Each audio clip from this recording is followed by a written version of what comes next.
is making six figures in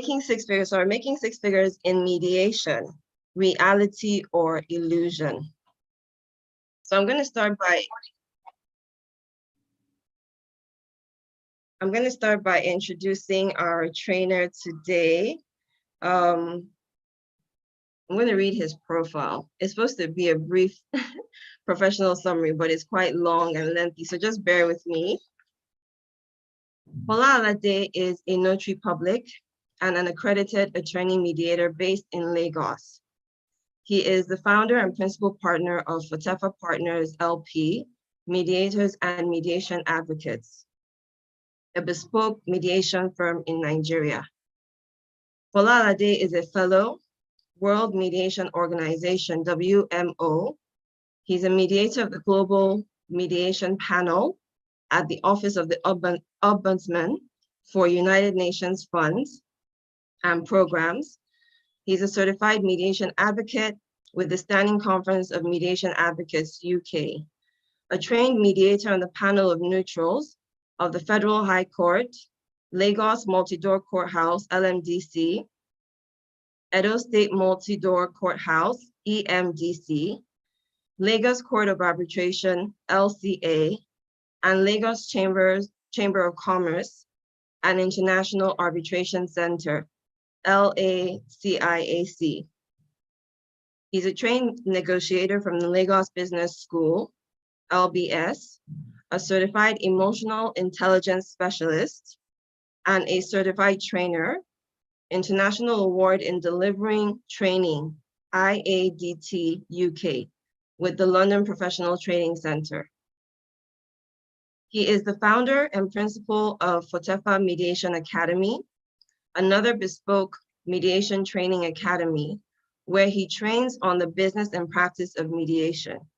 He is also the executive director of the Incorporated Trustees of Attorney Mediators Association, ATMA, a consultant, facilitator, trainer with the Standing Conference of Mediation Advocates, SCMA, better worker, Cosmopolitan Partners Limited, U Courant Legal Research Firm, Legally Engaged Academy, and the Resource HQ Limited, where he trains on negotiation, mediation advocacy, workplace conflict, and emotional intelligence.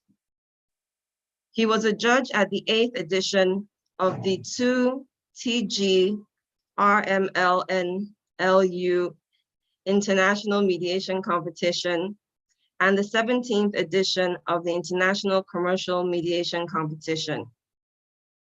Fola was called to the Nigerian bar in 2007 after obtaining his LLB Hons degree from the University of Lagos in 2006. He's a member of the Nigerian Bar Association, NBA, and the section of Business Law, SBL, Lagos Court of Arbitration, LCA, and a partner member with the NCMG, International Negotiation and Conflict Management Group, International. So with a warm welcome Fola Alade. Yeah, thank you so much, Lolia. Hello, everyone. Can you all hear me loud and clear? Yeah, great. I think they can. Lola, can you hear me loud and clear?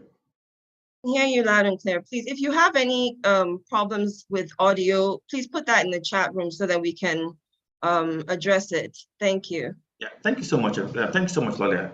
So today is going to be, I don't want to call it a training, I'm also very careful in choosing my words because a lot of what I'll be talking about would essentially be premised on my personal experience in trying to build a practice for myself in mediation, and for someone whose stream of income 80% comes from mediation, and the remaining 20% coming from the offshoot of mediation. I dare say that a lot of what I do right now are things I've been able to learn, some of them through sweat, tears, and blood.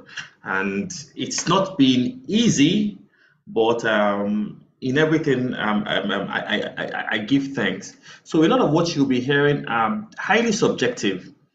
When I mean subjective, they are based on my personal experience. And in between that too, I'd also be, apart from possibly even telling a story, I'd also be doing some teachings here and there. So permit me, and then we'll begin. So I'm going to first of all start off by putting up my slide.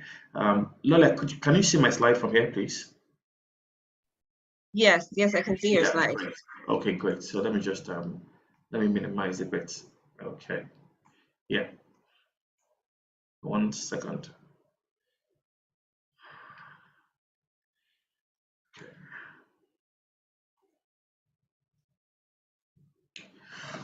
Okay, so ladies and gentlemen, today we're going to be talking about making six figures in mediation. And there's a question here, reality or illusion? And the simple answer is this: it is a reality, and it can also be an illusion, depending on how you look at it from. And we start off from the beginning. Now, I keep telling everybody that cares to listen that I accidentally stumbled upon mediation. And most times when I train, I'm always starting off with the story of how I found out about mediation. Now, mediation was something that for the longest time I never even knew existed as an English word. You know, it was always a case of, okay, fine, maybe meditation, but never mediation. So, like I said, I was called to the bar 2007. And for the first 10 years of my active legal practice, I worked in a law firm. And the law firm I worked with, they were strictly into litigation. We did mostly litigation. And I was very good at what I was doing, but I wouldn't exactly say I enjoyed it, because I think I've always had that mediation mindset for as long as I can remember, because there will be cases that will be filed and I'll just look at this case and be like, this is a case that can be settled. I never even knew of the word mediation up until when this case I had was referred to the multi-door courthouse. And upon being referred to the multi-door courthouse, this case had been in court for 4 years, and I stumbled upon, and it was before a very good mediator who was able to resolve that matter in 6 hours. And I dare say that started off my journey into mediation. Now, what I'm going to be explaining, I'm going to be killing two birds with one stone. I'll be taking you through my path from when I stumbled into mediation in 2015 and what I've been able to do between 2015 and 2022. Now, like I said when I started off, it's highly subjective. Subjective in the sense that these are things that through trial and error has worked for me. And I'm also hoping that they also work for you too. So in case I say some things that you may not necessarily agree with, please just let's go back to what I said when I started this off. It is highly subjective. So when I, so when after that case at the multi-door courthouse, you know, it opened my eyes to mediation. And the first thing I did was to first of all go and do a research on mediation to find out what mediation really was all about. And that was when I became a mediation advocate in 2015. Now, I became a mediation advocate in 2015, and I became a mediator in 2017. Now, between 2015 and now, first of all, I became an attorney mediator, and so lawyers who are mediators sometimes we call ourselves attorney mediator.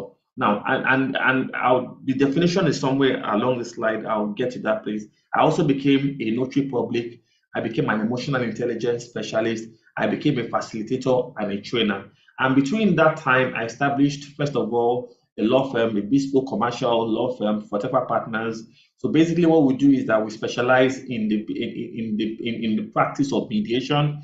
Then I also established a Fortefa Mediation Academy where we basically teach on mediation. And I also belong to International Mediators Campus. It's actually a training organization in Germany where we also train people to become mediators. Now, it's really very important before we get into this to start off on a very strong premise, which is the mindset.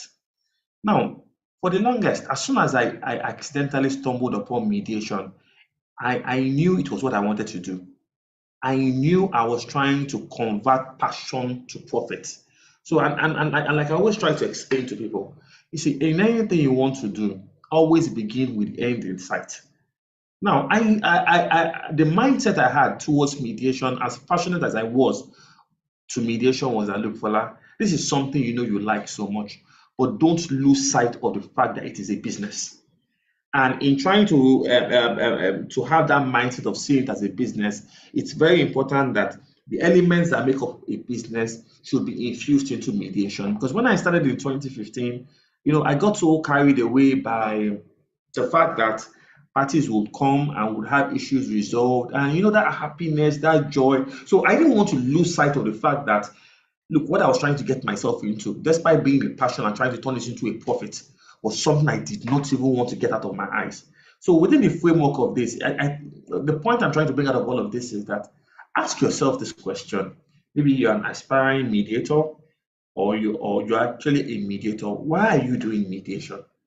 Are you into mediation because you see it as a vocation, as a retirement plan? Because I've had conversations with some mediators that see mediation as a retirement plan, something they do to just while away time. Some to also see it as a vocation. Now, when you see something as a retirement plan, there's a presumption that you're already established. You're basically just doing it just for the fun of it, so that you're not bored. But when you have that mindset of seeing it as a business, then you know that the elements of business has to come into play. So the question I'm going to leave you with as I change to the next slide is this: how do you really see mediation? So I saw some comments here saying that the idea of coming to this webinar is to the fact that they want to know how they can make six figures. Yes, that's a good thing. That's a good mindset. The fact that I want to see how I can build a business out of it. Now, that is a good mindset. But you need to also understand that it's going to be divided into two parts. The first part really is the preparedness. How prepared are you? The second then is now the opportunity. And like I always say, opportunity must be ready to meet preparedness. So I'm going to leave you with a lot of rhetorical questions. First really is this: what is the mindset you have towards mediation? Do you see mediation as a vocation? Do you see mediation as a retirement plan? Do you see mediation as a business? Lolia, please, if at any point in time I lose audio, please let me know, because I just have my slide here, so I really can't see what's going on back end. All right, no problem. Okay, thank you so much. Yeah, so now I'm going to play this video, and 1 second, let me first of all stop sharing, connect audio to the video, and please tell me if you can hear the video being played, because this video here would explain a lot of things. People know that I do comedy, but that's what I do. Lola, can you hear the audio from the video? Inspire people to walk Yes, on purpose. yes, it's very clear. So I can do comedy. Okay, thank you. So I'm going to play it again now, so you guys can hear from the beginning. People know that I do comedy, but that's what I do.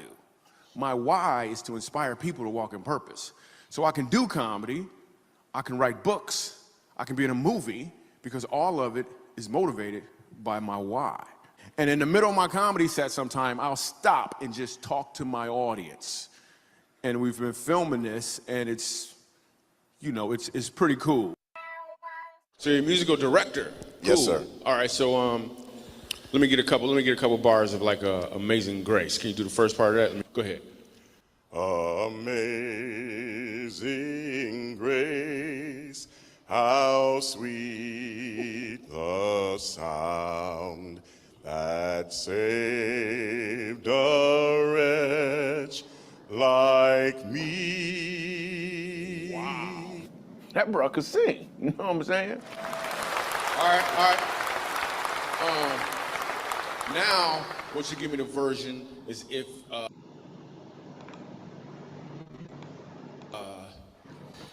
your uncle just got out of jail, you got shot in the back when you was a kid. I'm just saying, let me see the hood version real quick, if you know which version I'm talking about. Just see if that exists. Let me see what you got. Amazing grace, how sweet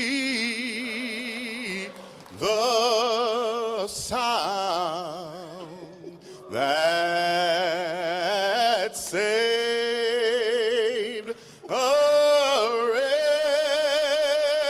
like me. Oh,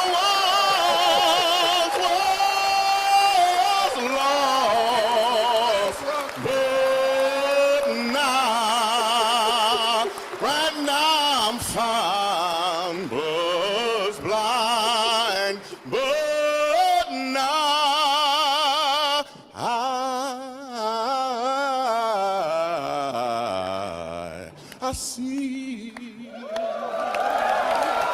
go. Yeah.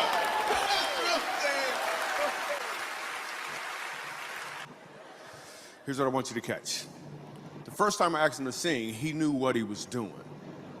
The second time, he knew why he was doing it. When you know your why, your what becomes more impactful because you're walking towards or in your purpose. People know that I do comedy, but that Pretty deep, right? When you know your why, your what becomes impactful.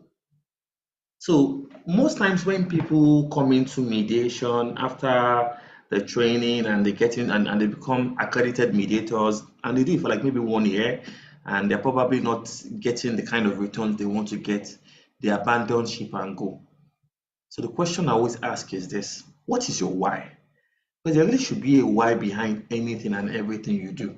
You see, that why is what will motivate you when things become tough. And yes, it will become tough. There will be days you will be discouraged because I cannot count the number of times I would sit with my team and would ask ourselves this question: are we really doing the right thing? This mediation that we have started and invested so much, have we wasted our time? But most times we go back to our why. And when we remember our why, the what becomes impactful. So now this is the second question I'm going to ask. What really is your why? Do you even know your why? Now, the scariest part about these two questions I've asked is that nobody can answer that question except yourself, because you know yourself better than any other person. So the intent of this webinar really is not to teach about mediation. That we'll do that probably some other time. It's just to provoke something inside of you. So that's the second question. What is your why? Because you see, once you are able to identify your why, your what becomes impactful. Now, the whole gamut of the next 1 hour, 1 hour will be divided, will be within the time frame of the business of mediation. Now, we do 3 things. First, we are mediators, we are mediation advocates, and then we train. Now, these are I was able to tag this and I called it the math trilogy. Now, within this spectrum of making money in mediation, we actually have quite a lot. But I just mentioned 3 because you can actually be a consultant, you can be you can actually be an independent advisor. But we look at 3. First is an advocate, second is a mediator, and third, a trainer and a facilitator. So who then is a mediation advocate? Now, a mediation advocate really is a lawyer who represents his clients at mediation. Now, non-lawyers who represent their clients are not called mediation advocates, but they are called mediation advisors. Now, I'm going to speak to this very quickly because a lot of people believe that the only avenue through which they can actually have a profession in mediation is through being a mediator. Now, the concept of mediation advocacy, based on conversations I've had with some people outside Nigeria, is also not that common. So, and I've also discovered that a lot of times, what people lack really is information.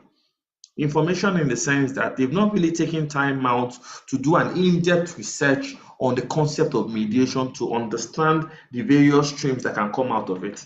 Now, first is a mediation advocate. Now, and this was actually the first thing I did in 2015 when we set up our law firm, Whatever Partners, Mediators and Mediation Advocates. And interestingly enough, even up till now, I dare say that the inflow that comes in more for mediation advocacy than actually being a mediator. And I'll explain to you why. You see, the idea of being a mediator is that you are supposed to be neutral.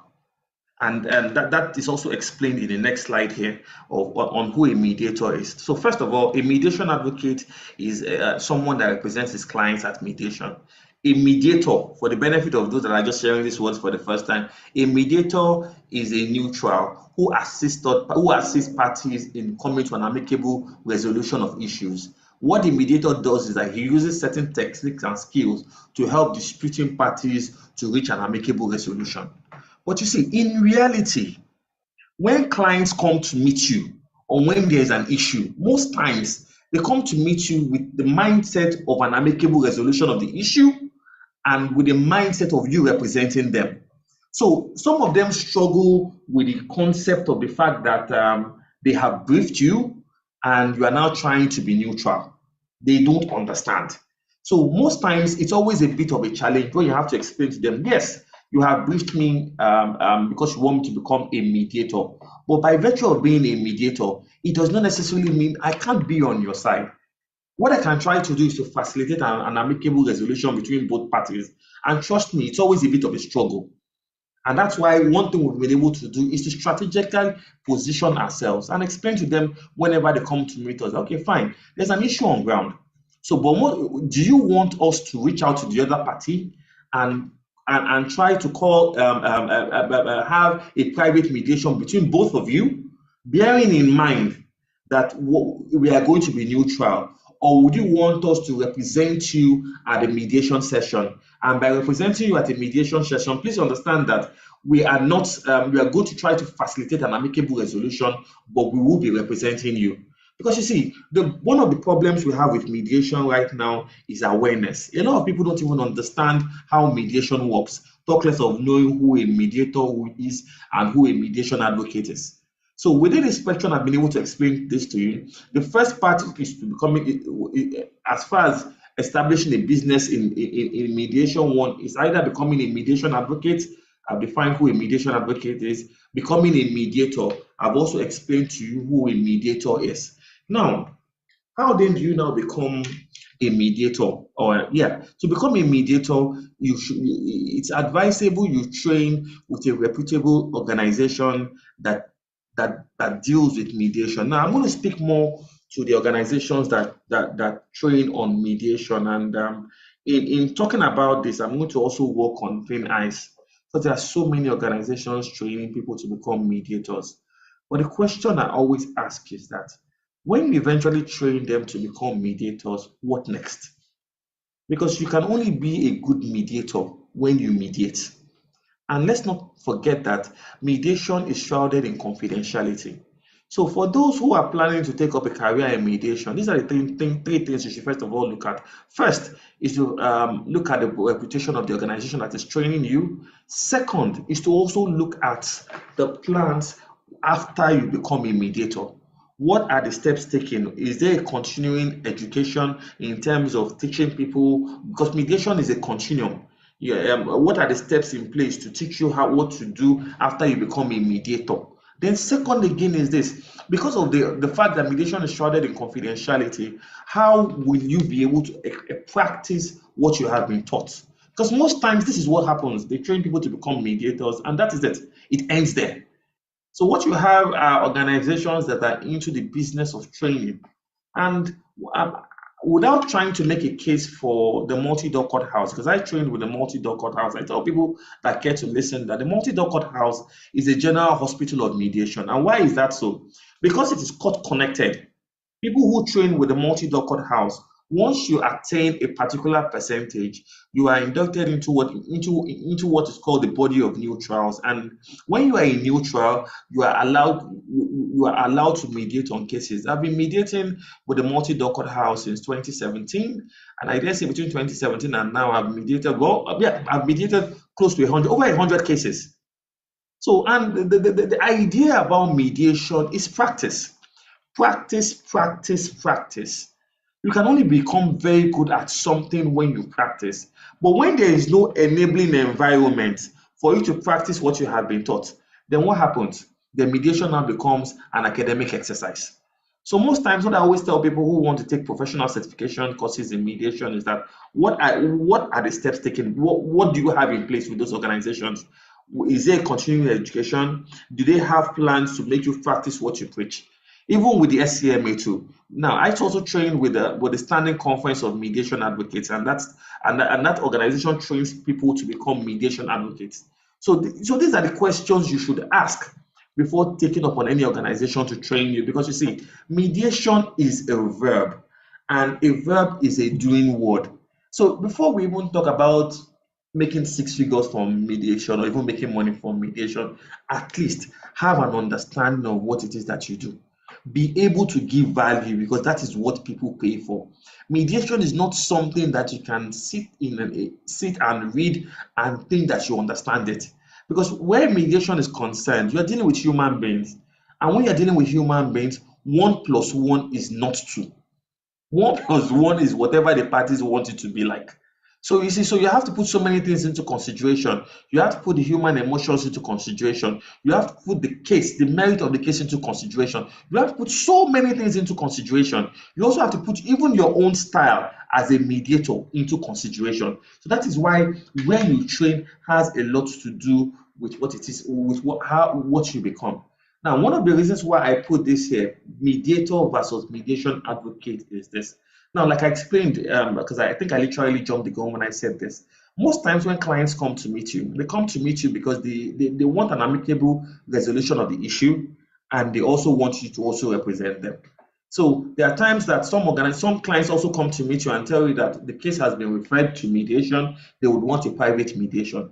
So what do I always advise? Where the business and practice of mediation is concerned, it's advisable to be all three. What's the all three? Be a mediator, be a mediation advocate, and be a trainer. That way you would strategically position yourself for whichever way this stream of income wants to come.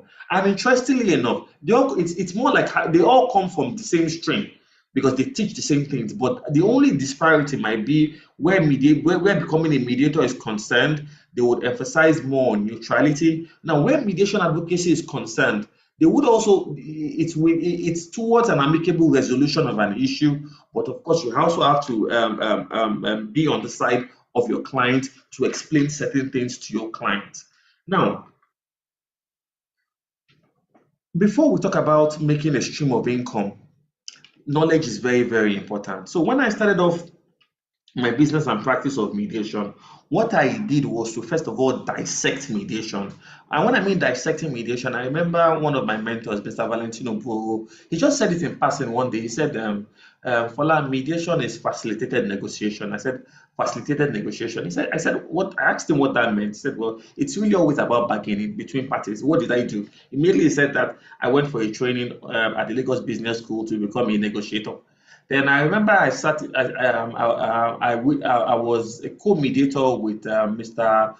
Kenneth Onyema. That's another seasoned mediator of repute. And I noticed his style of mediation. And he just said one word in passing then. I think he used the word emotional intelligence. And it was on the strength of that I decided to become an emotional intelligence specialist, because I noticed that where mediation is concerned, people come into mediation with a lot of emotion. So you see, before you can ask for value, you must also be a man of value. So the first thing I did was to first of all gain knowledge on quite a lot of things as far as the business and practice of mediation is concerned. And then you must also be an authority in what it is that you do. Now, with regards to the lawyers, speaking to the lawyers, every year we have so many lawyers being called to the bar. Most lawyers, when they are called to the bar, they are called to the bar as barristers and solicitors of the Supreme Court. So in anything and everything, it's always good to first of all even distinguish yourself. Be known for something, because you see, we are in an era of specialization. Specialization is the name of the game. And the beauty about mediation, I must add, I don't know whether I said this earlier on, is that it is also not restricted to lawyers alone. You have non-lawyers that can also take up the business and practice of mediation. I have a friend here who we had a conversation yesterday. I don't know whether she's here, Tariko. And when we had a conversation, I just told her, I said, Tariko, if you really want to become a lawyer and you're looking at the time, why don't you just come into mediation? At least as a mediator, it gives you, quote and unquote, the feeling of resolving disputes amicably between parties. And even despite the fact that you're not even a lawyer, you can actually represent your parties at a mediation session. I believe she's also here. So you see, at the end of the day, one thing mediation also provides an avenue for lawyers and non-lawyers. Now, the cases that can be resolved in mediation are pretty much cases that can also be resolved in litigation and litigation and arbitration. Now, I'm also going to take time out within the broad spectrum of specialization to look at property disputes. Now, this would also be coming in from the standpoint of of trying to make a stream of income. I know some people would say that where properties are concerned, especially those that have to do with title, you cannot use mediation. Maybe yes, maybe no. But there are some certain issues that arise where properties are concerned that mediation helps. Maybe when a property company does some kind of double allocation, if the property company is willing to mediate to the effect that they can look for an amicable resolution of the issues in contention, that's a stream of income where properties are concerned. How about construction dispute? And I must also add that some of the cases I put here are cases that I've personally handled, both as a mediator and as a mediation advocate. Now, construction disputes. For those that are in construction business, you understand that where construction is involved, you have so many people coming into play. You have engineers, you have architects, and at a certain stage, if you're not done with stage one, you can't move over to stage two. So if an issue arises at a particular stage at all, are you going to abandon ship and wait till when that issue wait till when the court gives a judgment before you continue? No, you don't. When you infuse mediation into construction dispute, you're able to come up with an amicable resolution of the issues. Now, how about debt recovery? Now, like I always explain to people, where debt recovery is concerned, there are usually three issues. First, you have the principal. You have the principal amount, you have the interest. So when issues are bound, most times the principal, quote and unquote, is not always negotiable. What is always negotiable sometimes is always the interest and the time within which it can be paid. And so many commercial institutions are beginning to see within the time, with respect to how important time is, why parties can actually come and resolve disputes. So you can imagine a scenario where you just decide to only focus on debt recovery alone. That alone is a stream of income. How about libel and slander? Most times when issues are bound, it's always the party that has been offended asking for a judgment sum of some sort. Of course, at mediation, you don't deal with judgment, you don't deal with damages, but when you bring parties together, you can actually find a meeting point of some sort. We have medical negligence, we have accident and tort, we have quite a lot that you can become, apart from the fact that mediation can actually resolve cases here, you can actually become a specialist at it. It would also interest you to know, dear participants, that you can actually even infuse mediation into marital disputes. I'm sure what will come to most people's minds will be that, but mediation can't be used to dissolve marriages. Yes, mediation can't be used to dissolve marriages, but mediation can be used to sort out the contentious issues in marital disputes. Now, it's not everyone that likes it's not everyone that likes to have the issues blown out in the open. There are scenarios that happen that parties just want to sit down, they want to agree on terms. When they agree on terms, that terms that they agree upon is now adopted as a consent judgment between parties. So there are scenarios, in fact, most of the cases I handle in my family disputes, what we do is that parties come in for mediation, we agree. Once they agree, the settlement term is filed as an exhibit in court. Parties are called, they ask one or two questions, and they adopt that settlement term as judgment between parties. And what they do, then the court validly dissolves the marriage. Now, you know what happens when that scenario presents itself? Three things. One, it's shrouded in confidentiality. Number two, you don't spend as much time as you would spend in court when you have to go through the whole hog of litigation. So you have contract enforcement, you have small claim, you have landlord and tenant matters. And now when we even want to look at landlord and tenant matters, what usually comes up? It's either the tenant is in arrears of rent. When the tenant is in arrears of rent and you infuse mediation into this, it's for parties to agree on whether the tenant wants to pay, or whether the tenant wants to, or whether you want to give the tenant an extended period of time. But the beauty about the infusion of mediation into some of these areas I have mentioned is that parties can actually negotiate and agree on what works for them. So within the broad spectrum of trying to make income from this, is to first of all have an in-depth understanding of how mediation works in all of this. Now, we have training. Now, because mediation is evolving, a lot of sensitization has to be done on the benefits of mediation. And when you are sensitizing people on mediation, like we're doing right now, sometimes it does not have to be for free. It doesn't have to be for free, because there are organizations now that are beginning to see how important it is for their disputes to be resolved amicably. And when that happens, you find them calling people to come and just explain to them on the broad spectrum of dispute resolution. Now, the companies are beginning to see that, look, if I'm going to have a case in court for years without end, what are the possibilities of having these cases resolved amicably? Now, we have workplace conflict management, where now organizations even invite mediators to come and even explain to the employers and employees what they can do when issues are bound. So this in itself is a stream of income. Now, most companies grapple with the concept of mediation because they feel they see it as being quote unquote legalistic. But when you're able to explain to them that, look, it is not what you think it is, and that is also where sensitization and awareness comes into place. You're able to explain to them that workplace conflict is always a flavor of mediation, because you're basically trying to look for an amicable way of having issues resolved. So I've been able to explain three broad ways you can make money through mediation. One is being a mediator, second is being a mediation advocate, and third is also being a trainer. Now, what we have been able to do at Fortefa Mediation Academy is that we've been able to come up with different products, and we've done several trainings. We had one last year on the infusion of emotional intelligence and mediation. Now, sometimes what we do is that we train lawyers, because we see that most lawyers, because you see, most times lawyers are always the first port of call when issues are bound. They are always the first set of people clients go to meet.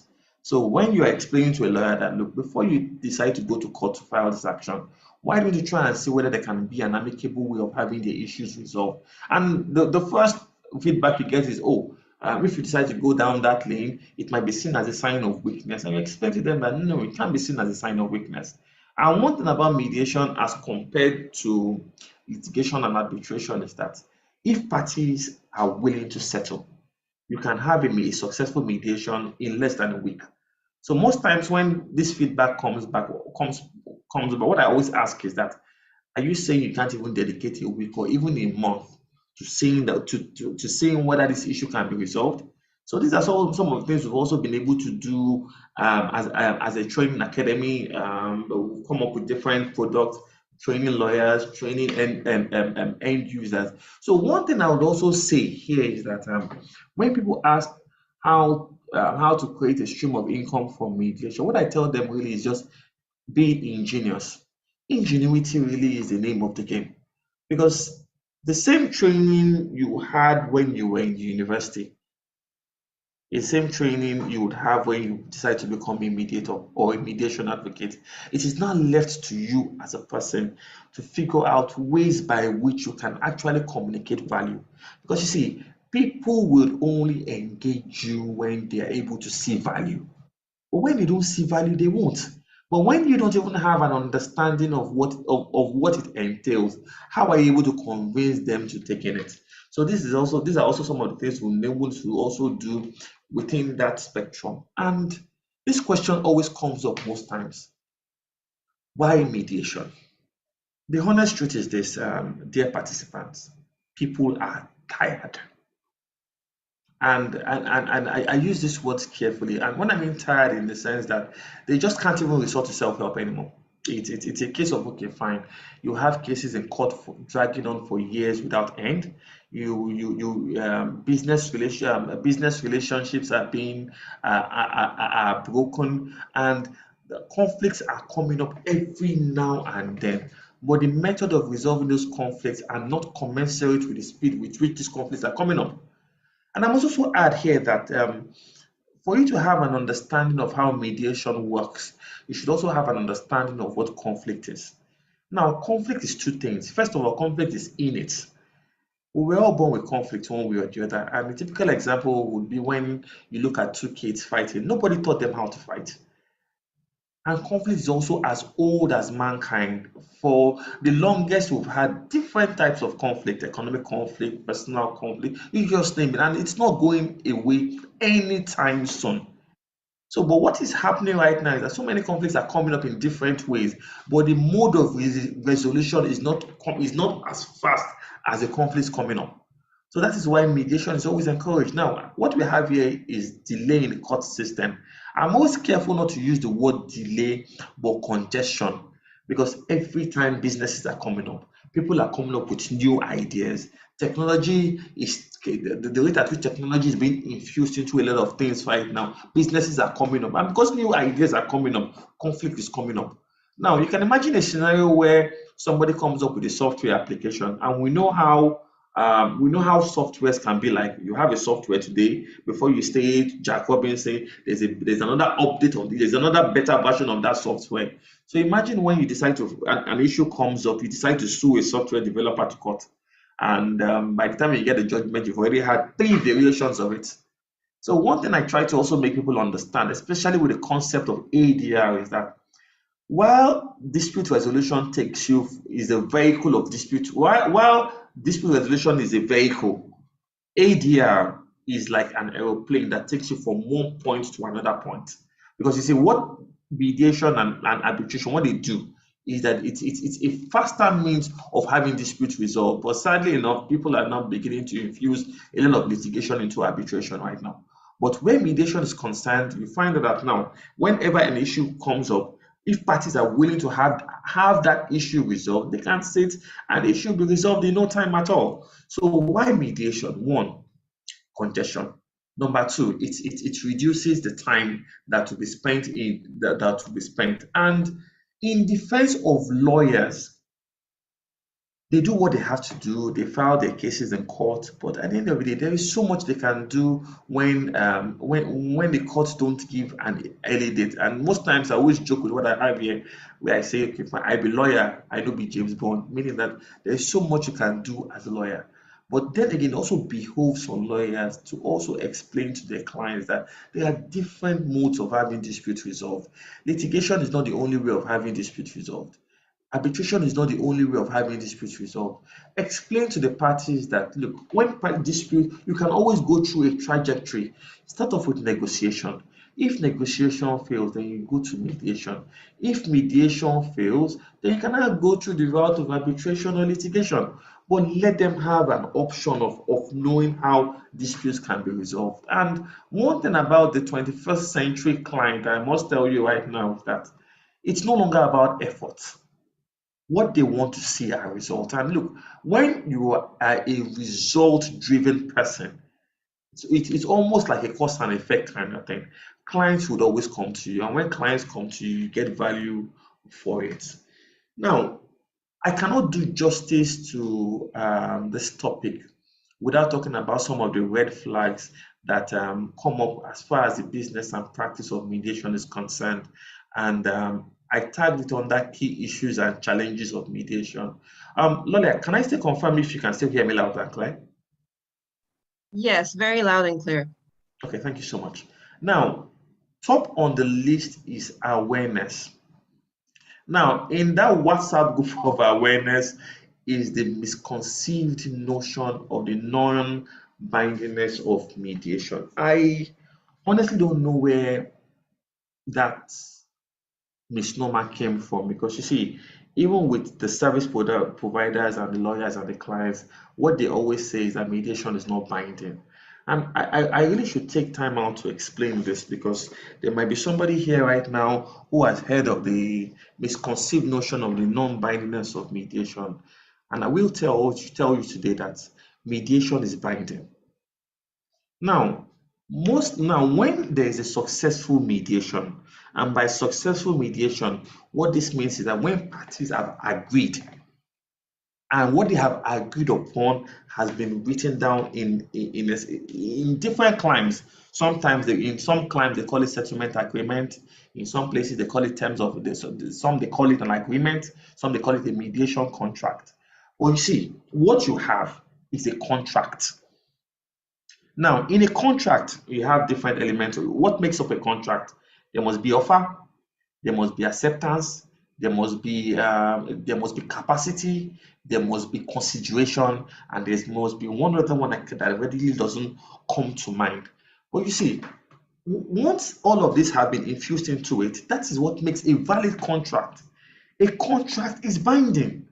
So if the end product of a mediation is a settlement agreement, and the settlement agreement is binding. So where then does this issue of non-bindingness comes from? Oh yeah, then what do they say? They tell you that, okay, fine. Unlike mediation is voluntary. So what this means is that, okay, yeah, so somebody came up with this notion that the process of mediation, it's the process that is not binding. And I asked the same question, is the process of anything binding at all? In litigation, the end product of litigation is a judgment. But from when you start the case, where cases are filed, up until when you get to judgment, if you stop at the trial stage, it is not binding. Yes, the courts can compel you to come, which cannot happen in mediation. But at the end of the day, I always ask this question that, look, as human beings, what makes you human is that element of free will.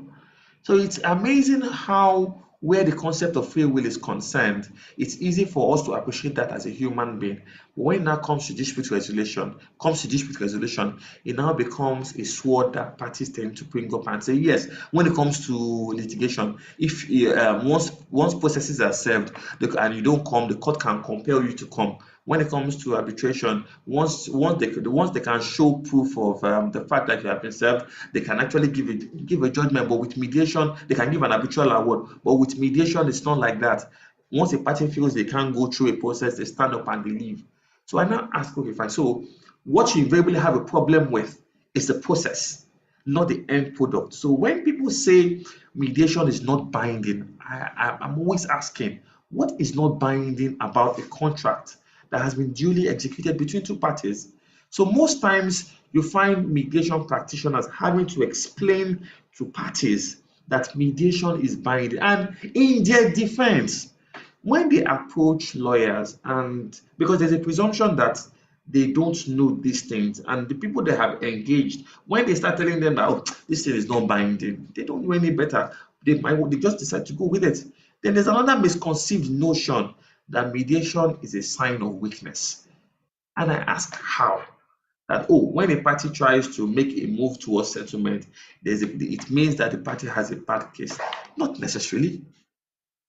So what is happening right now that a lot of people don't see is that times are changing.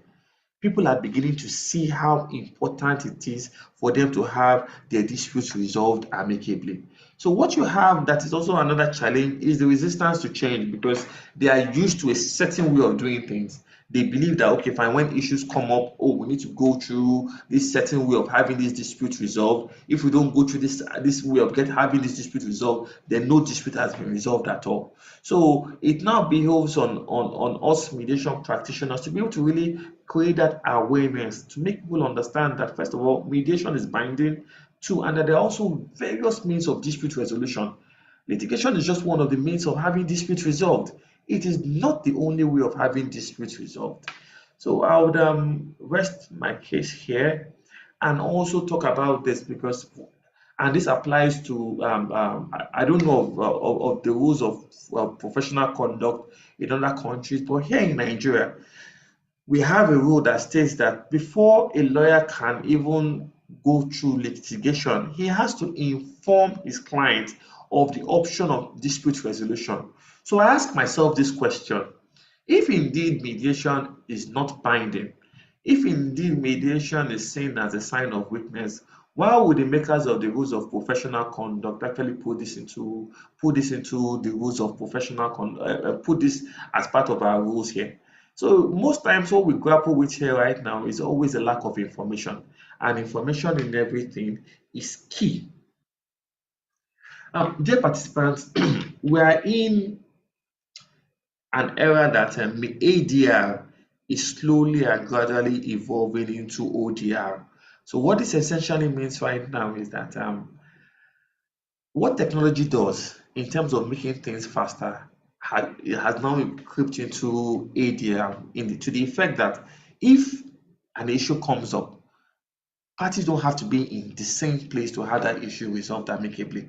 Now, one thing COVID brought to fore is how parties from anywhere around the world can actually have their disputes resolved amicably. For me as a person, as of 2 years ago, no, 2020, Zoom was just an English word. But now look at what is happening right now. We're all seated in the confines of our home. We are listening to you're listening to this webinar. We have people from South Africa. We have people from India tuning in right now. So we can now see see how important ODR is becoming right now. And you see, one thing about clients that people need to understand is that people like comfort. People like they like the ease within which things can be done. So what this invariably means is that if I have an issue with someone outside the shores of this country, or if I'm probably outside, we can have the issue resolved amicably. Now, the beauty about this again also has to do with even with the Singapore Convention. Now, mediation right now is also is taking up a life of its own to the effect that even neighbor countries can actually have issues resolved amongst themselves. So one thing I also try to make people understand is that, you see, when you notice a change, then most times it means that it is usually too late. Because I can remember when I started mediation, just around the corner here in 2015, I know how difficult it was to be able to get people to mediate. But you see, as time has gone on, people are beginning to see how important it is. So the question I will ask is that how have you been able to strategically position yourself? How have you been able to let people understand what it is that you do? How have you been able to position yourself as as an alternative dispute resolution specialist? This is one thought I am going to leave you with. Now, still within this the spectrum of ODR, no, sorry, vis-a-vis branding and marketing, how you explain the business and practice to mediation to people sometimes also has to do with the generation you are in. Now, we have the millennials, we have the generation Y, we call them generation Y, we have the Gen Zs, you have the baby boomer generation. Now, each generation has a social media platform they are most comfortable with. Now, if you are into the business and practice of mediation, how well are you disseminating information to people? How well are you able to strategically position yourself? What we do at Fortefa Partners is that we come up with a particular set of information. We post that information on Instagram. We post the same information on LinkedIn and Facebook. Why? Because we don't even know. Because what we're trying to do right now is to strategically position ourselves because we don't even know where the clients will come from. Now, even within this, taking a look at WhatsApp. Now, do you know you can actually disseminate information on WhatsApp status? Because you see, you have, for a lot of us here, we have our friends and family on WhatsApp. How many of them actually know what it is that you do? But what you do, yeah, how many of them, even those that check your WhatsApp status, do they know what it is that you do on WhatsApp status? WhatsApp status is an undirected method of dissemination of information. It's a marketing tool that a lot of people don't understand how powerful it is. Then we also have LinkedIn. Now, LinkedIn is corporate. Now, the beauty about LinkedIn is that with LinkedIn, you can actually write a lot in terms of what it is that you do. Now, unlike Instagram that makes use of pictures and all of that. So, what am I trying to explain within the spectrum of the generation that you belong in is that as a mediation practitioner, identify where you belong. Identify what it is that particular generation you are in, what resonates mostly with them. Like with the younger generation right now, what we have, a lot of them are into entertainment. So we have entertainment law, we have people coming up with a lot of things related to entertainment. So of course, when you have a massive influx of people into a particular area, definitely there's going to be a lot of conflict in that area. Have you taken time out to examine the conflicts that are abound in that particular area and how well you can use your dispute resolution knowledge in solving it? So even when it comes to Facebook too, it comes to TikTok. You see, most generations have a particular platform they are most comfortable with and a platform that they use in disseminating information. Now, after all said and done, I've said quite a lot, but at the end of the day, a lot of them are really at the idealization stage. And ideas are worth nothing without execution. So the question I'm going to ask after the end of this training is that you have different types of ideas now. When are you now going to implement them? Because at the end of the day, implementation is nothing when you don't take steps to make a move on it. And when you even decide to, would you be consistent at it? Because I've seen scenarios where sometimes people come up, they start off something after 2 or 3 months, they say, oh, look, I've been doing this, I've done this for 2, 3 months, nothing has come out of it. Forgetting that sometimes most people they need consistency, but most times they what they do is to be intense about it, and consistency would always be better than intensity. So I'm going to stop right here because and there's a reason why I'm stopping here, because engagement, they say, is the strength of clarity, and there's a reason why I also left some of the things hanging to look at some of the questions you have and then give a more robust answer to them. Thank you. Oh, wow. Thank you so much for that. That was super informative and impactful and enlightening. And I'm sure everyone's brain is, thinking of questions. So yeah, we're going to use the last 20 to 30 minutes to take questions. If you have any questions, please raise your virtual hand. If you want to ask a question, you can also write it in the chat box.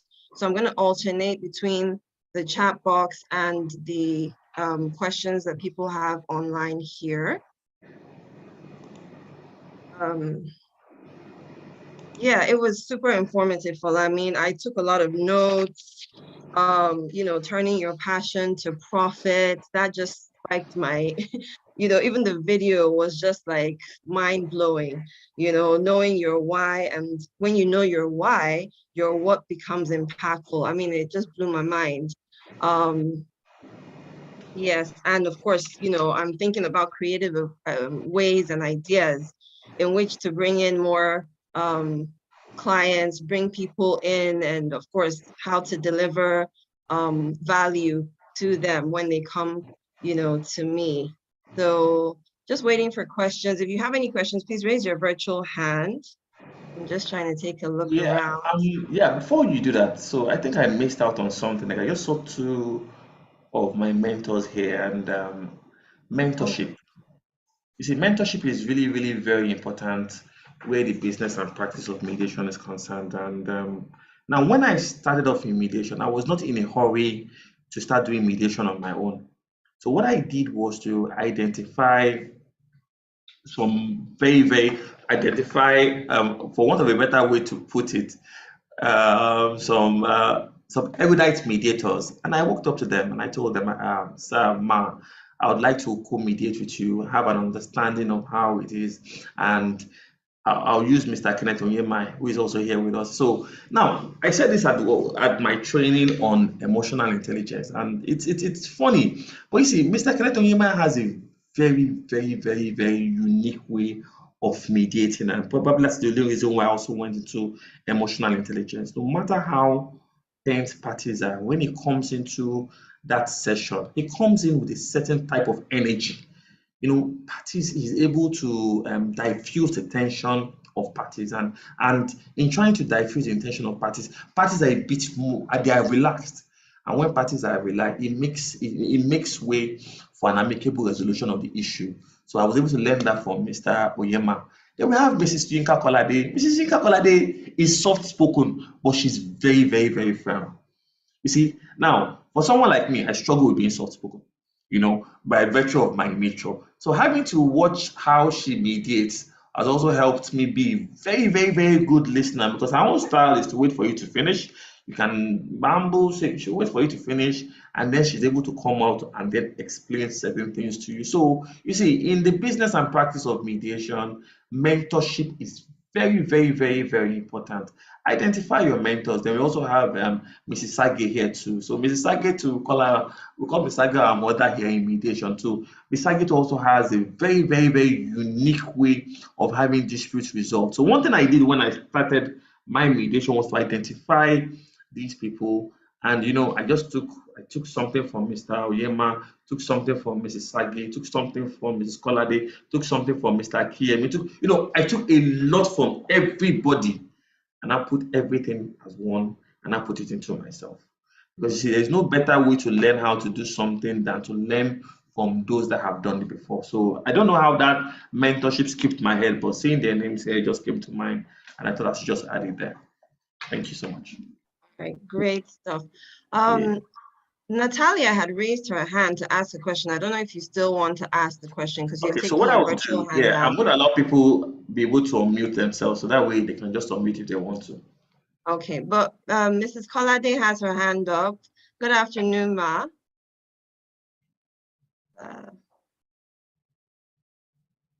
Can you, Good yes, afternoon. Sorry, I did have can you hear me? Good afternoon. yes, Ma, we Sorry, can hear I you. had my hand up, but I guess I haven't brought it down because Fola has addressed what I wanted to ask actually. I wanted to tell him that I think he missed out mentorship and also, you know, for him to explain the value of mentors and why, you know, having a mentor initially is very important. And I think he has done that. So sorry, I have to bring my hand down. Well, on the lighter note, Mr. Kalade, you know you were the inspiration for that conversation. As soon as I just saw your name and Mr. Kenneth Oyema's name, I was like, oh no, but how can you forget mentorship? Thank you for what you Thank guys you are doing. very much for your kind Thank you so words. much. Thank you. Thank Thank you. you so much. Very well done. Thank you. Right. And so Natalia has her hand up. Natalia, you can unmute yourself. Okay, so I'm not going to answer the question again because Fola has answered it. But I want to say that almost every training I've attended that Fola takes, he always mentions, when he talks about mentorship, Mrs. Kolade, Mrs. Sheila, and Mr. Yema and Mr. Kiemi. I think right here, before everybody, I'm applying to be their mentee. So when I come knocking, they should not turn me back. Thank you. Mrs. Kolade. So, Anytime. I'm flattered. I'm flattered. Anytime. Thank you. Okay, so we have a question in the chat box from Yvette. She says, sir, what are your thoughts on restorative justice when you mediate? I'm actually happy you asked that question because I did 2 separate courses on. I'm actually a restorative justice practitioner, and this is personal. I still struggle with the concept of restorative justice as a person. So, what's the question again? So I don't allow my personal bias get into this. Lola, could you read out that question again? Okay, hold on. I'm just looking for it again. I kind of scrolled. So what are your thoughts on restorative justice when you mediate? No. So where restorative justice is concerned, you know there are basically 2 parties. You have the victim, and then you have the offender. So most times it's always basically to try to see how you can find a meeting point of some sort. Of course, putting the feelings of the victim into consideration. But this is personal. Now, I struggle with the concept of restorative justice because I feel the only reason why the offender, quote and unquote, might be willing to consider it is because he has been caught. What if he was if he hadn't been caught? Would the issue of restorative justice come into play? So I've done 2 courses on it. I've asked that question, and I'm still not fully convinced on the concept of restorative justice. But like I said earlier on, it's a personal bias. It's just who I am as a person. It doesn't mean that if I have a restorative justice case and I'm able to find a meeting point of some sort between the victim and the offender, I will not find and act as a mediator. So that's it. So if there's an amicable, if we are able to find that meeting point, then fine, all well and good. Okay, we have another question in the chat box from Benjamin Fatogun. He says, good presentation, awesome. Fola, always very good. Question is, how can you be seen to be a mediator and a neutral when you approach organizations for the dispute resolution of their conflicts, and also with the position of confidentiality and neutrality?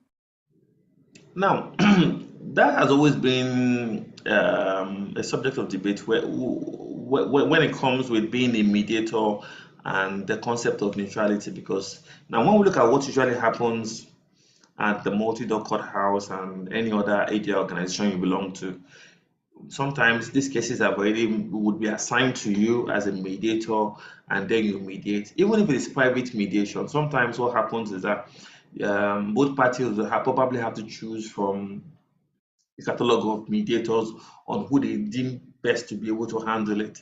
So now, when it now comes to approaching organizations, it's really, really very important they understand how important, it's important they understand the concept of neutrality. Neutrality to the effect that for the fact that you have actually engaged us does not mean that whatever I don't want to use the word decision. Whatever amicable resolution we're trying to find between both parties has to be balanced. It's not going to be tilted to one side. Now, this is also where awareness also comes into play for the organization, for parties to understand that the core element of a mediator, apart from maintaining confidentiality, is neutrality. So that you actually engaged me does not necessarily mean that I will tilt to your side. If you want that, then the option of mediation advocacy is available. And that's why I always advise practitioners coming into the business and practice of mediation to have two sharp edges of the same sword.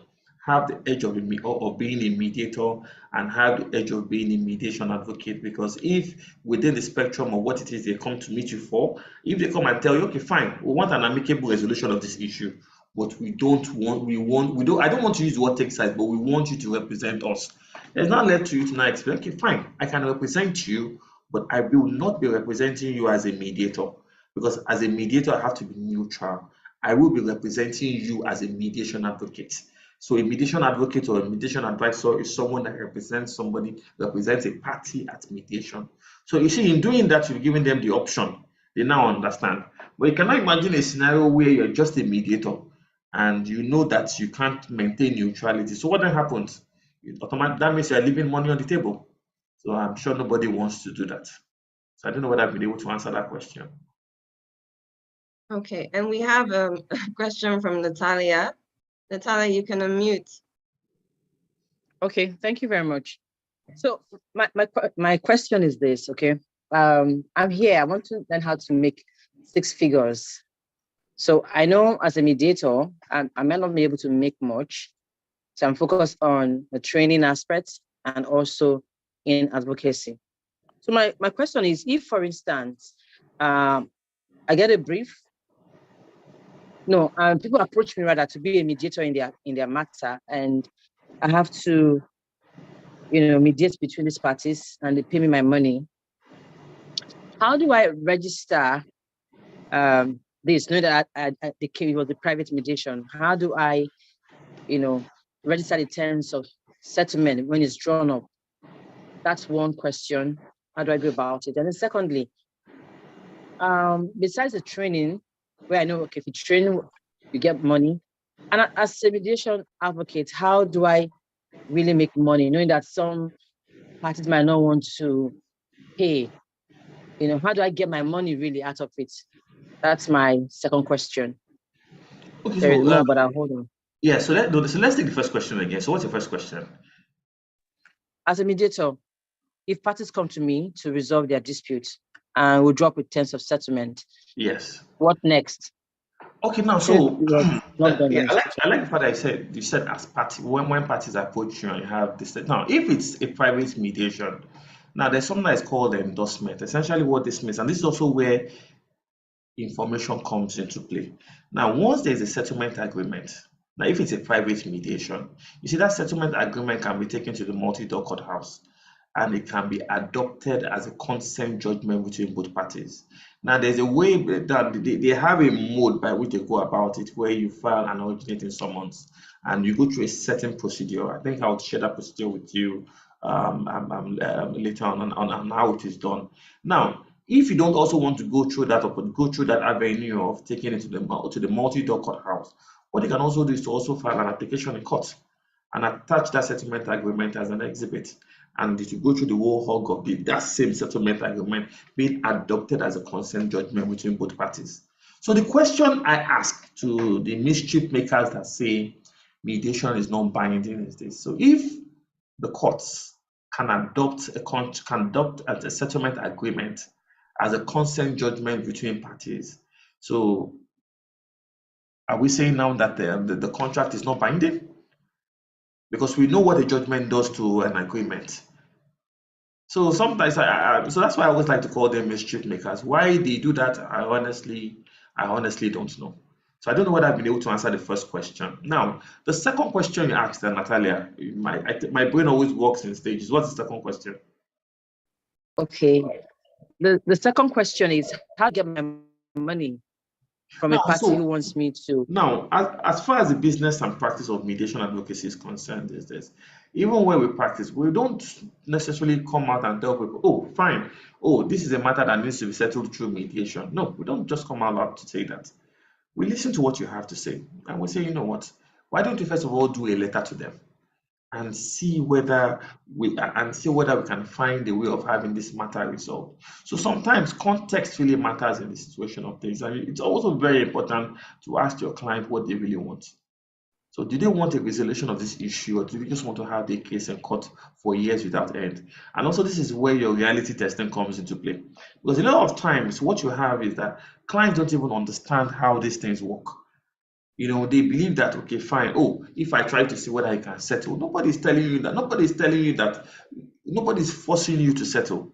What we're just saying, just try and figure out a way of having an amicable resolution. And with all that is happening right now in today's world, Natalia, vis-a-vis the dollar exchange, vis-a-vis the devaluation of Naira and all of that, you see, one thing, the mindset of the average businessman is this: if they're not making money, they also don't want to lose money. If they also want to save money. So if you're able to come up with a value proposition that ties into this, it's easy, because at the end of the day, just don't, okay, fine. We just do a letter to them. We try and see whether we can have this matter resolved. Then if it doesn't work out within a month, then fine, we can file an action in court. Or what do? You actually file an action in court. When you file an action in court, you make them understand that this action will be referred to mediation. And if mediation fails, then you go ahead with the trial. So it all has to do with how well you are able to explain to them on the process, and how well you are able to convince them in saying that, look, nobody's saying that if you can't go to court to fight your case out, but what we are saying is that let us try and see whether if you give this a chance, it may work. So can we take Chidi? Or Yeah, so we have a question in the chat room that I'm going to read up next, and then we'll take Chidi's question. So this question is from Ekundayo Ifedayo. He says, thank you for the opportunity, Mr. Fola. My question is, how can I approach someone to be my mentor? okay, so here's the thing about mentorship that I explain to people, and I think it's very important to put the concept of mentorship in proper perspective. I have so many mentors that don't even know that they're my mentors. There is no law that says that you must have a direct one-on-one relationship with the person. You see, now if you go on Instagram and you type Fortefa Mediation Academy, we have been putting out information on the business and practice of mediation since August 25, 2017. And no day has passed by without us putting information there. So just go there and just read up on it. We also have information on LinkedIn. We also have a mentorship platform. Just send a DM to me on LinkedIn, and I'll send the link to you. And it's the first of its kind in Africa, I think. We have over 170 mentees there, where we basically disseminate information on the business and practice of mediation. So before you can actually approach someone to be your mentor, what I always advise is, first of all, even have a background knowledge on mediation. So because you can't approach someone like me and expect me to be explaining to you what mediation is all about, when mediation is over there online for you to read. But when you find out the basic and you're not asking questions like, okay, fine, how can I generate an income from mediation? And that's totally different.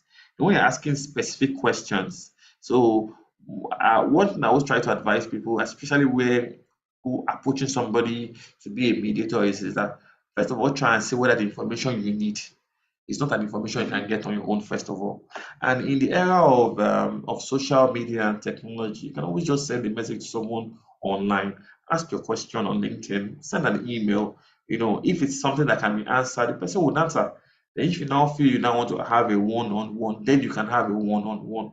But at least if you must have that one-on-one, let that one-on-one be the kind of question. And when you ask that person, and then you now request for the person to be a mentee, the person will be most likely will be will be willing to take you, but not when you approach someone and you're asking basic questions that you can actually get through some kind of research.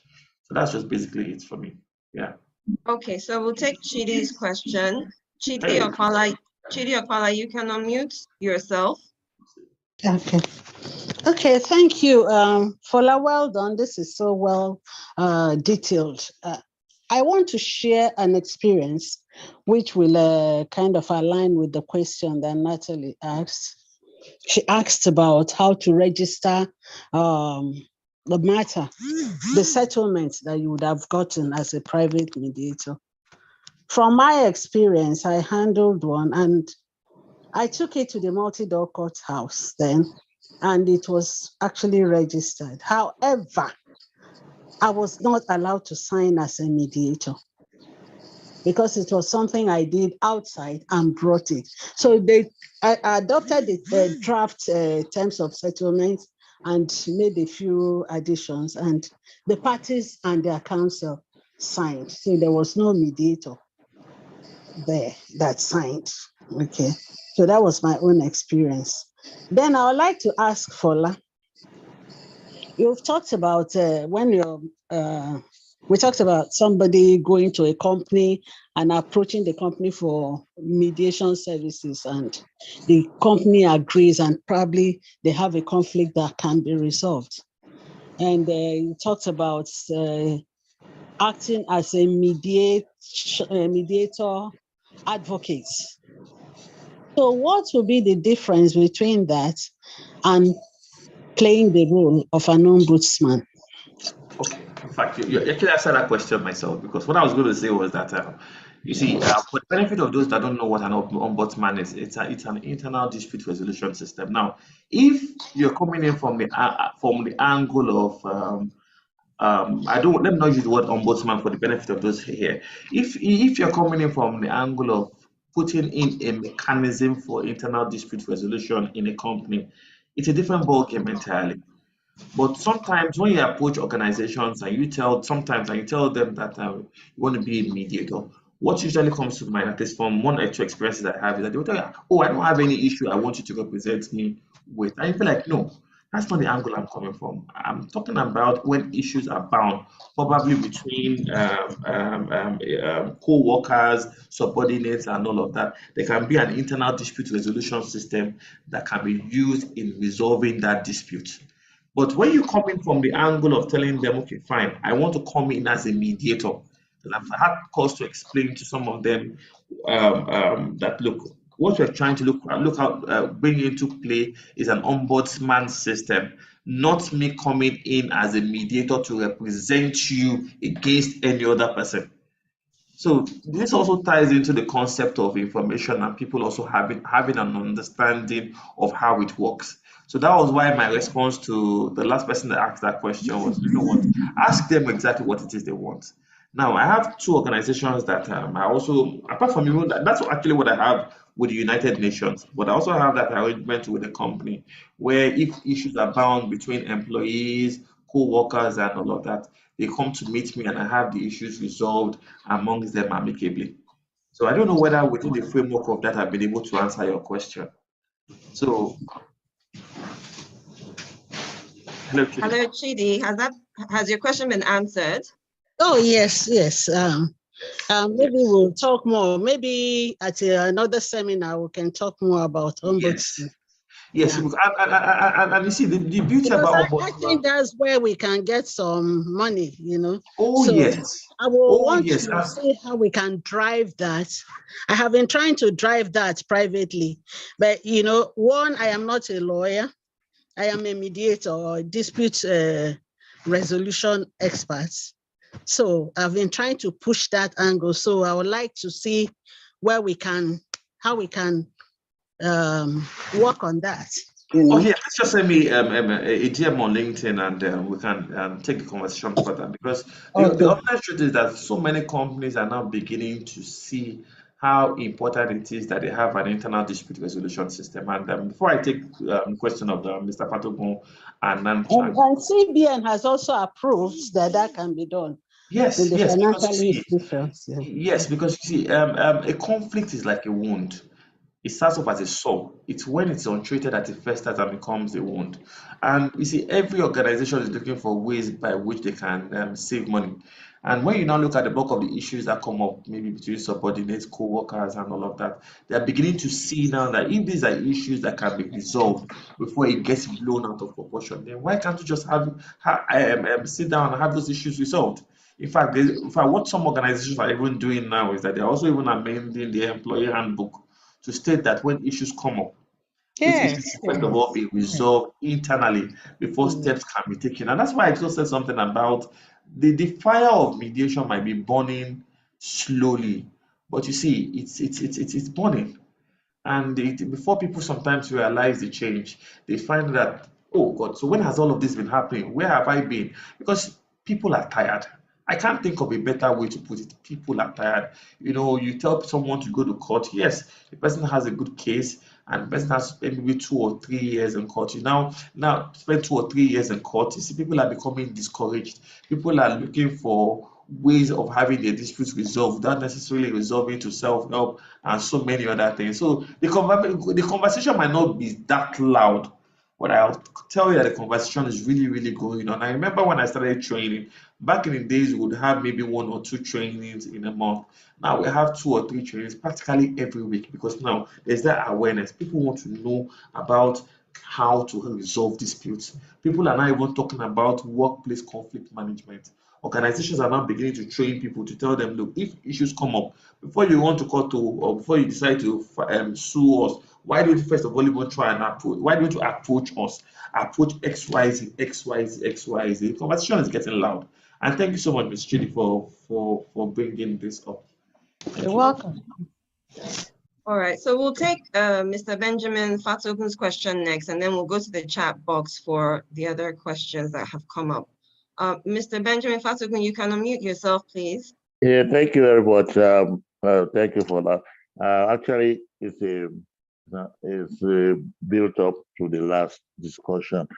I understand that aspect of internal dispute resolution process, but I'm looking at organizations like banks, insurance companies, debt recovery, things like that. You approach these organizations and say, it's good, just to develop a practical situation and say, you guys, maybe you guys have issues with a lot of your clients that are having, instead of going to court, let me then see if I, as a mediator or a mediator advocate, how can I be to help you? And then cases are thrown to you. Okay, then where is the element of, you see, I asked it, where's the element of trust on the part of the other party, and confidentiality, that they will not feel that you are leaning to the side of your appointer? Because a bank gives you an issue or insurance company or an issue of debt recovery or contract dispute, and they approach you, help us do this, go and help us settle it. How can that client or the third party really trust you, knowing fully well that you were appointed by that organization to be a neutral, to be a mediator? So yes, sir, see, that also boils down to what I explained about having the double-edged sword of being a mediator and a mediation advocate. I wouldn't even trust anybody that comes up with that kind of approach, and that was why I explained that. You see, that scenario would be better off if one should approach the other side as a dispute resolution specialist, approach the other side as a mediation advocate. You see, because that way you're actually representing the commercial bank. But because really and truly, when you approach the other side as a mediator within the framework of things, how well are you able to convince the other party of neutrality? It's a different case entirely. If if the bank, if the commercial institution,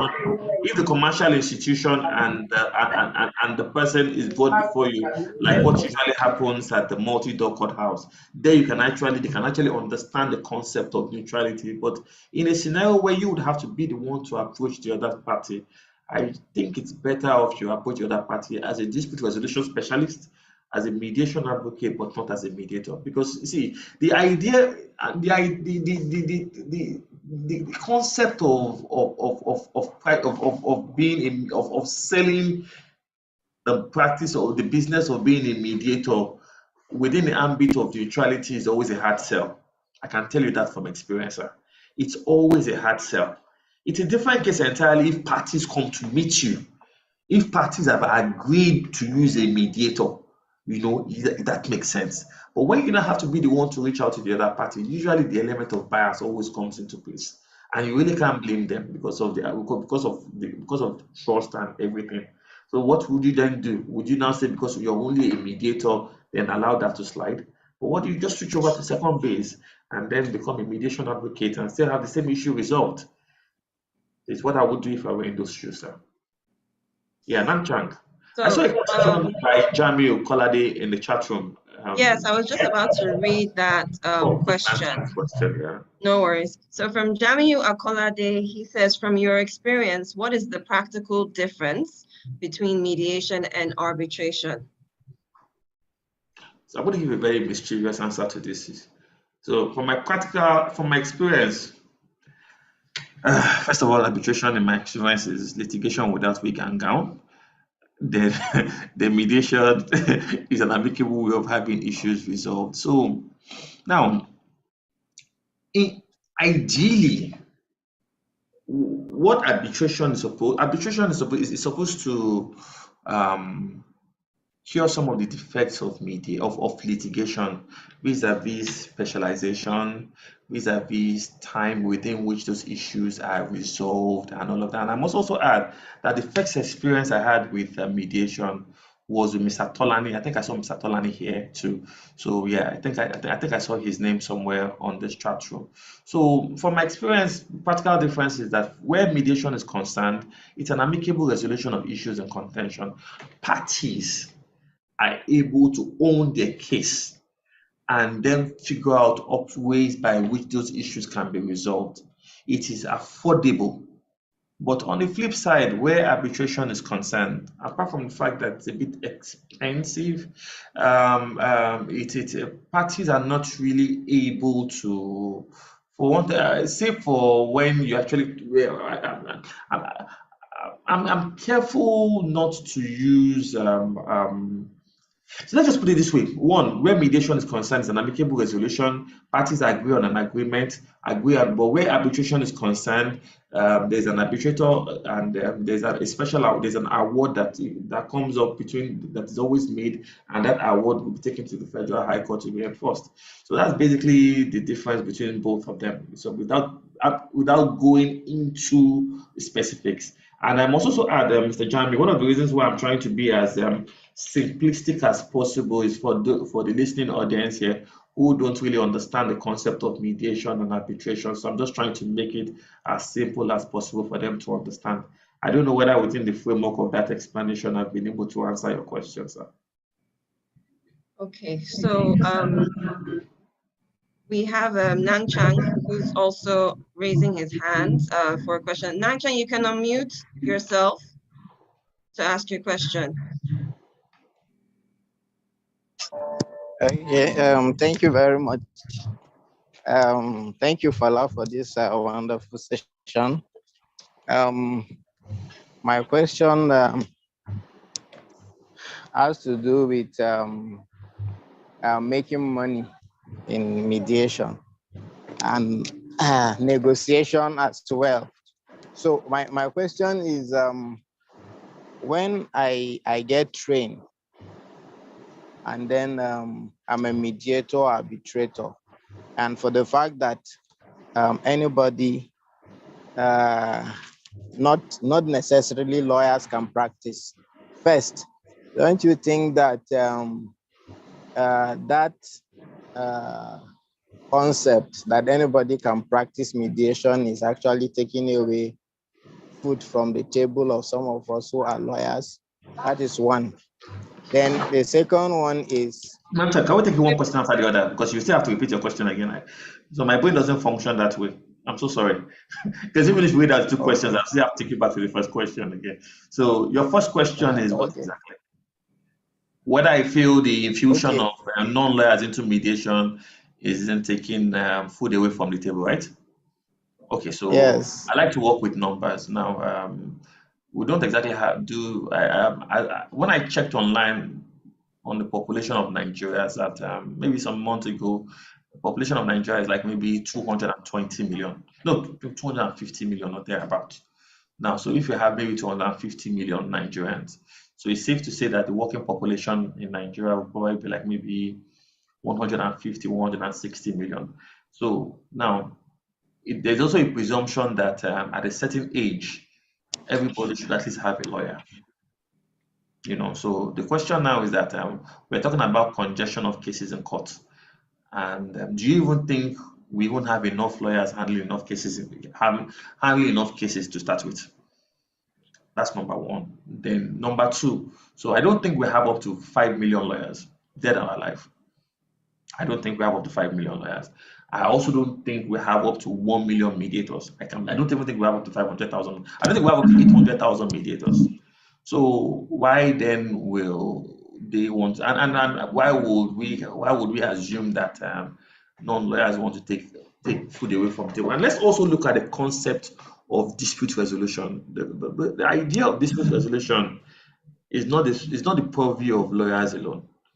Because if we look at what lawyers do here, it's not the purview of lawyers alone. So if someone has been trained in the art of resolving disputes, does it really matter if the person is a lawyer or not? And I say this walking on eggshells. Some of the best mediators I've met, some of the best arbitrators I've met, they are not lawyers. And I also say this also walking on eggshells is that I think we've gotten to a point in time where even some of us that are lawyers, we don't need to learn law anymore. I think we need to unlearn some of the things we have been taught. We need to unlearn, and we need to relearn. Because if we look at how we're taught law in law school, taught law in a particular way, but times are changing. Times are changing. And one of the problems we're having right now is that, you see, times are changing, but we are refusing to change with time. We are refusing to change with time. And I can tell you one thing as a mediator in active practice, more than 40% of some of the cases that I mediate upon are cases that should not even have smelled the four walls of the courtroom session. I can confidently tell you that. And I see them and I say to myself, and these are cases that were of course handled by lawyers. And I say, this is something that you can have just spoken to the other party to have resolved. I have actually mediated on the case and I've settled that case in less than 1 hour. And in my mind, I'm saying to myself, so you see, these are some of the issues that we have that I think as lawyers, we should actually have a conversation amongst ourselves. And I say this too, also working on thin ice, that some of the biggest problem we have with mediation, really, it's not coming from the parties, it's coming from we lawyers. And you see this change that we're talking about, this change that is coming, is not going to come from lawyers, it's going to come from parties. Because when they start asking specific questions, when they start making demand of certain things, we lawyers will have no choice but to sit up. Because when a client is coming to tell you now that, okay, if I have an issue with XYZ, and I want this issue resolved within a month, please tell me what action you can file in court that I can have resolved within 1 month. When issues are bound and your client is telling you as a lawyer that, look, you know what, I'm traveling to the US today. I'll be available for a phone call conversation or a Zoom call between XYZ and XYZ. Please, I know we have some courts that do virtual hearing. So please tell me how that is going to happen. Or when clients come and they tell you now that, look, I have an issue with this person. I want that issue resolved, and I also want to still maintain that business relationship with that person. Now, let us look at entertainment law. Look at what is happening in the entertainment industry now. You see, the entertainment law is one of the biggest exports we have right now. So you see things are happening, Nanchan. Things are happening. So you now expect somebody comes out with a song. Now, what is the lifespan of a good song? Lifetime of a good sum is not more than 6 months. So then an issue comes up, you now decide to go to court. How many years are you going to spend before you have that issue resolved? So I don't even see it as that at all. I feel that look, let it be a level playing ground. We're talking about value here.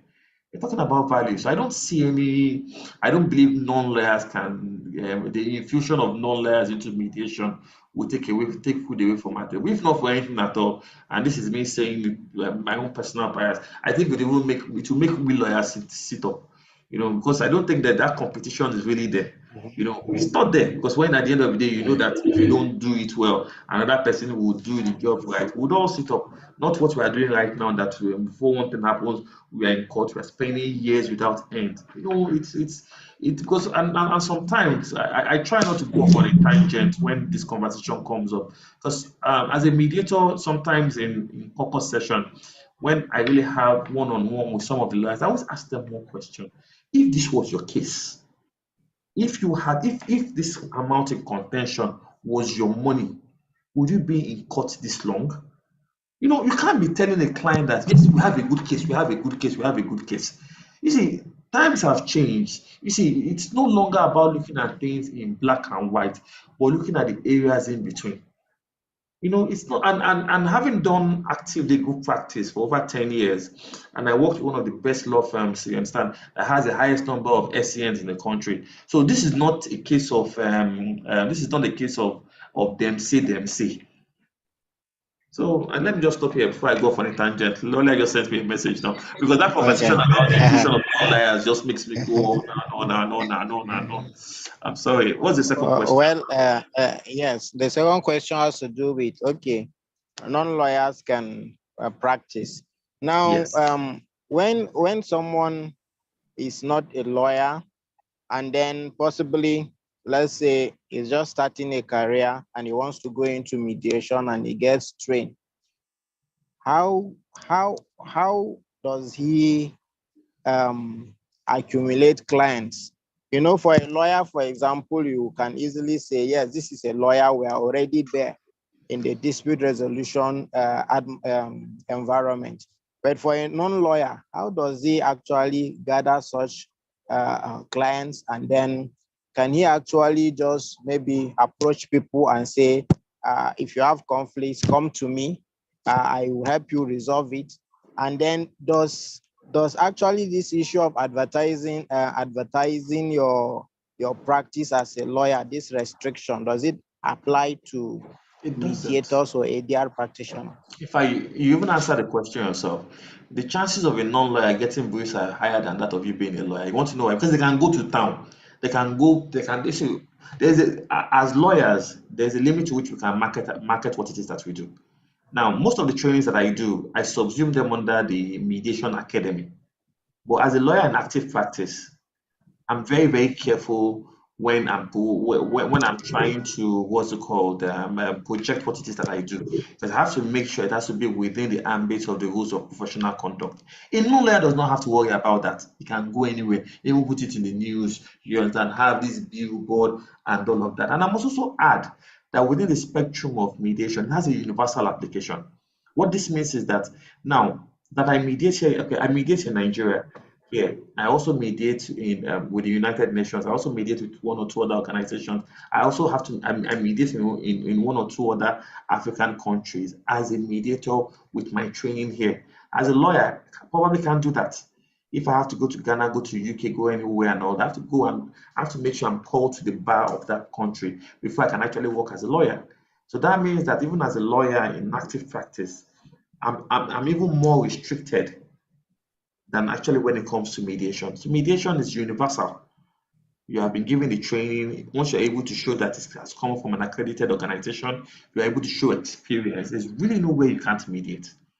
Really, really no way you can't mediate. And I have 2 or 3 people here who somehow missed out on becoming lawyers. I tell them that mediation is the closest you can actually have to feeling like a lawyer if you actually want to. It's the closest you can actually have. Because what are you doing? First of all, you can actually be a mediator, which even though it's not coming off as you being a judge, but at least you have that feeling of resolving disputes between two clients. As a mediation advocate, you can actually even represent your client. So it also be so that's an enabling ground for them. I don't know whether I've been able to answer your question, and Nanchang. Yes, yes. And the next question is, Wow. Nanchang, you can't do that. um, Nanchan, Nanchang, you can't do that. Nanchang, you hold, can't yeah, do hold on. Nanchan, please. hold on. I No, have a no, there is question in the nobody chat. asking any question now. Let me There's a just question finish in the up. chat box.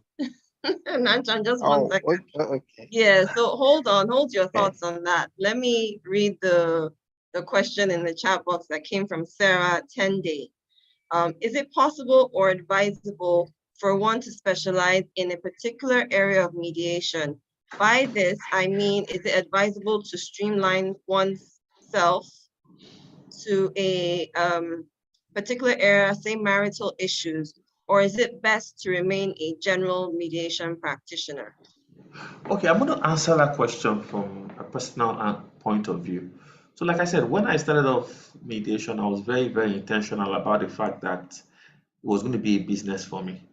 So, because I had that mindset, I focused more on commercial. I also focused more on commercial activities, focused on banking, focused on basically commercial stuff because of my mindset and what I wanted. But don't forget that when I was trained to become a mediation advocate and a mediator, I was given a general training on it. I then decided to focus on a particular area, which is all usually what even happens to we lawyers. We're usually given a general knowledge, then you now choose an area of specialization. So the fact that remains there is that that's why it's called an area of specialization. That's why it's called an area of interest. So really, it's really all about you. It's whatever you can decide to have an area of interest. You can decide, like as much as I may not what's it called, as much as I mean okay now so as much as I may not like family disputes as a mediator, because the problem I have with family disputes as a mediator, and this is very personal, is that I find it very, very difficult to maintain neutrality as a mediator. But I do it so well as a mediation advocate. So it's not an area I do it so well as a mediation advocate. So really, it all boils down to you and what it is that you do. But that does not even mean that even as a mediator, I can't still do it. So I do general, but for me, as an area of specialization, I'm very intentional about the commercial ones I take because I like money a lot. Thank you very much. Okay, so Yes. that's it basically for the questions in the chat box. I guess we can go back to Nang Chang for his third and final question. Nang Chang, you can unmute yourself, please. Hello, Nang Chang, are you still there?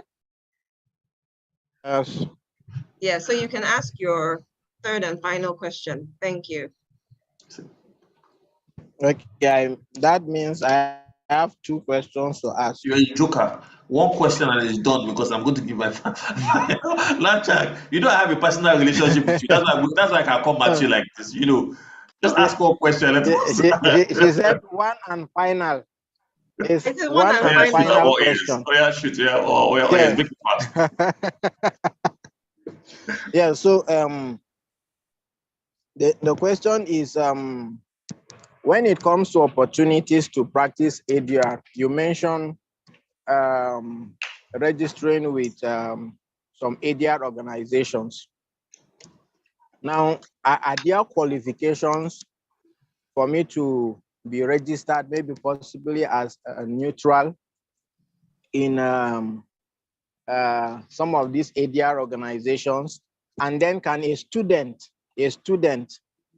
actually get trained and practice as an ADR or mediation practitioner while studying in school? So those are the. So you see, so when it comes to, I think I believe I answered this question earlier on. So when it comes to organizations that train people to become mediators, like I said, it all depends on what it is that you want. And like I said earlier on, you see, mediation is a verb. It's an action word. It's something that in any it's something that you cannot afford. You can't afford to sweep. It cannot be something that can be too academic. So in any organization, and each organization, they all have their own criteria. The criteria of ICMC is different from criteria of multi-docket house. It's different from the criteria of international mediators campus. So it all really depends on what it is you want and how what you want aligns with the organization it is that you want to train with. Like for us here at Fortefa Mediation Academy, there's a reason why we don't train people to become mediators. I have what it takes to train anybody to become a mediator. But you see, the honest truth is this. I always like to stand out. Standing out is that I've been able to identify a problem. And what is the problem? The problem is that so many organizations are training people to become mediators, and that's all they do. There is no follow-up. The second problem that usually comes up as far as mediation is concerned is that a lot of people don't even know how to generate streams of income from mediation. So those are the two areas we usually focus on. First of all, life after becoming a mediator, and secondly, how you can create a stream of income from mediation. So it really basically depends on what it is that you want. Yeah. Hello, Andrew. Yeah, great. Okay. So, Nang Chang, your question has been answered. Yeah. So I'm just going to give so I want this to finish at 2 p.m. So I'm just going to give final word, as we call it a day. Now, so many things, and as far as the business and practice of mediation is, and how I see it in a not too distant future, the honest truth is that the change that we're talking about is no longer a question of if, it's basically a question of when. It has come to stay. It has come to stay because now people are now beginning to ask questions. Back in the days when issues come up, people just go to their lawyers and just leave it at the doorstep of the lawyers to figure out things on their own. Now people are beginning to ask questions, top of which, look, if these issues that are abound, how soon can I have them resolved? People are beginning to see how important business relationships are in the scheme of things. Now, people now want to own their own dispute. And I think it's also very, very important to also state that, you see, the intent of mediation is not to take over litigation or take over arbitration. No, it's to complement it. And the dream I see in the not too distant future is a scenario where people will first of all start off with negotiation. If negotiation fails, they go to mediation. If mediation fails, they can go either take the route of arbitration or litigation. And that has always been my standpoint and what I've always tried to make people understand, that look, when issues come up, the first port of call should not necessarily be arbitration or litigation. You understand? Why don't you first of all try and see whether you can and figure out a way of having these issues resolved? And when it fails, then you can now decide to explore both options. And we can also see what's going on right now. Now, most agreements are beginning to have dispute resolution clauses. In fact, every agreement made by a lawyer now has a dispute resolution clause. It's not something that they take for granted anymore. So this change that we're talking about, I believe, has already come. So on this note, I want to thank everyone that has given me 2 hours out of their very busy schedule to tune in. I don't take any of it for granted. I thank everyone, my mentors. I thank everyone who has tuned in, Andrew, Abby, everyone, if I've not mentioned your name. And I look forward to seeing everybody once again. And before we go, please kindly take time out of your busy schedule to also leave a feedback on our Instagram and our LinkedIn page. We would really appreciate that. Thank you very much. Thank you so much, everyone, for tuning in. Thank you for your comments. Like Fola has said, if you have any feedback or comments, please leave them on his LinkedIn page, which is Fola Alade on LinkedIn. And on Instagram, it is Fortefa Mediation Academy on Instagram. You can leave your comments, you can send him a DM, you can give feedback with regards to this webinar. Thank you so much, everyone, for your time, and have a wonderful weekend ahead. Thank you, everyone. Goodbye. Thank you, Mr. Afola. Bye. Bye, everyone.